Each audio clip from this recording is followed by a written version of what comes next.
এই ধাপের আগের ধাপে ব্যবসা করতে গিয়ে যে 12 লাখ টাকা লস করেছেন, তার পিছনে 3টা কারণ বলেন আপনি।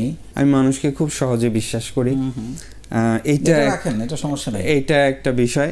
আর হচ্ছে আমি জেনে মানে ব্যবসাটা যে একটু প্ল্যান করে করতে হয়, একটু দূরদৃষ্টি রাখতে হয় যে আমি এটা করব, হ্যাঁ আমার গন্তব্য হচ্ছে আমি মিরপুর 10 নম্বরে যাব, আমি এনিহাও যেভাবেই হোক 10 নম্বরে পৌঁছাবো।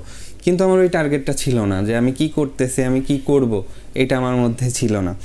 আর অনেস্টি, সততা, এগুলো তো মাস্ট, এগুলো তো লাগবে, এগুলো ছাড়া কখনোই ব্যবসা হবে না। আমি যে প্রোডাক্ট দিচ্ছি বা আমি যে সার্ভিসটা দিচ্ছি, এটা আমি খেতে পারবো কিনা, আমি যে খাওয়ার জিনিসটা সেল করতেছি, আপু যেমন খাবার নিয়ে কাজ করে, এটা আমি খেতে পারবো কিনা, আমি যেটা পরবো, আমি যেটা ব্যবহার করব, এটা আমি ব্যবহার করে কতটুকু সন্তুষ্ট, এটা আমি যদি করতে পারি তাহলে আমি একজনকে দিয়ে খুশি থাকবো বা সেও আমার প্রোডাক্টটা নিয়ে খুশি থাকবে।